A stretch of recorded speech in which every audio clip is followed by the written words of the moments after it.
Chers amis, je tenais à vous souhaiter un très chaleureux Shabbat Shalom depuis Yerushalayim, Ira Kodesh, la ville sainte. Ce Shabbat, 2 parashiot, Matot, Mas'eh, on finit le livre de Bamidbar, Bezrat Hashem.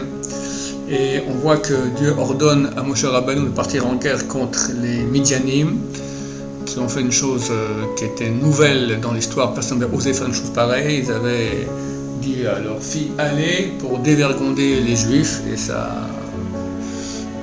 Plus de 24 000 Juifs sont morts à cause de l'épidémie que Dieu a envoyée, à cause de ce péché terrible. Donc Dieu veut qu'on aille se venger des Midianim. Il dit à Moshe Rabbeinu, après cela tu mourras.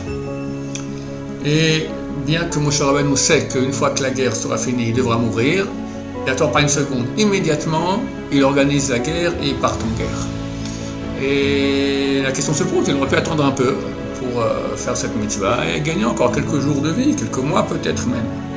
On voit que non. Dès que Dieu a ordonné, sans faire aucun calcul, il réalise la mitzvah. Le camp de la génération, il y a environ 300 ans, s'appelle le Rav de Brisk. Ici à Jérusalem, il y avait un homme qui était très inséré dans la politique, Rav Moshe Parouche, qui était proche de lui. Et un jour, le Rav de Brisk, un vendredi après-midi, fait appeler Rav Moshe Parouche d'urgence. Rav Moshe Parouche vient chez Rav de Brisk et Rav Brisk lui demande voilà, il faut absolument arranger ce truc-là, comme ci, comme ça. Alors Parouche répond à Rav de Brisk aucun problème, mais permettez-moi une question, Claude Arabe. On est vendredi après-midi, vous m'appelez d'urgence pour me dire cela. Maintenant, je ne peux plus rien faire. Avant l'après-midi, c'est fini. Tout le monde est en congé, c'est le week-end. Donc, puis m'appeler samedi soir ou dimanche matin. Et j'aurais pu organiser ça dimanche matin sans aucun problème. Pourquoi m'appeler d'urgence maintenant, vendredi après-midi? Alors, le Brice lui répond je suis content, tu m'as annoncé une très bonne nouvelle. Quoi? Tu m'as annoncé que je serai encore vivant dimanche matin. Hachem, je suis content. Qui sait? Qui sait combien de temps on va vivre? Qui sait? Et là, on apprend quelque chose d'extraordinaire, chers amis. Comme Moshe Rabbeinu, comme le Rav de Brisk, quand il y a une mitzvah qui s'offre à nous, il faut rapidement la faire. Parce qu'elle peut disparaître, il peut y avoir un empêchement. On ne perd pas de temps. Le Midrash raconte sur Yoshua. Yoshua, Dieu lui a dit, je serai avec toi comme j'étais avec Moshe Rabbeinu. C'est-à-dire que Moshe Rabbeinu a vécu 120 ans et Yoshua aussi aurait dû vivre 120 ans. Mais Yoshua savait qu'une fois qu'il aura fini les guerres de conquête de la terre d'Israël, les 31 rois qui sont en Israël, il devrait mourir. Alors il a été plus lent, il a pris beaucoup de temps pour faire ces guerres. Le Midrash dit qu'à cause de cela, Dieu lui a raccourci sa vie de 10 ans. Tu voulais faire le malin, et bien maintenant tu auras 10 ans de moins de vie. Il faut expliquer aussi, Yoshua est un grand sadique. Pourquoi il a fait ça? Il savait qu'une fois qu'il mourrait, il y aurait une très grande dépression au niveau spirituel du peuple d'Israël, ce qui fut le cas effectivement.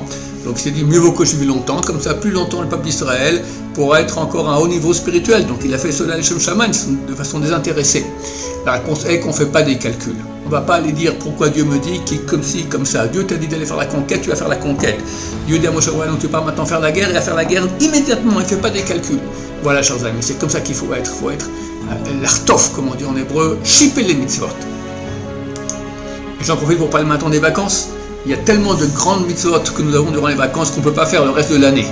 Parce que quand on est en vacances, on est forcément confronté à un monde différent, on est forcément confronté à des situations où il faut faire des efforts très grands pour faire des mitzvot, bien prier, faire attention à ses yeux, faire attention où on va, faire attention à beaucoup de choses, la cache-route, etc.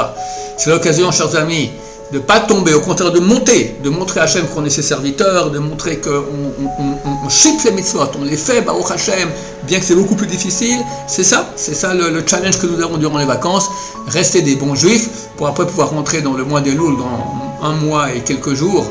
Donc cette semaine on a Rosh Chodesh Av, donc dans 1 mois et quelques jours, on commence le Sichot. Comment venir au Seichot alors qu'on a peut-être les yeux complètement pollués de choses qu'on a vues durant les vacances, la bouche polluée, l'estomac pollué de tellement de péchés qu'on a fait, on a mangé moins cachère, etc.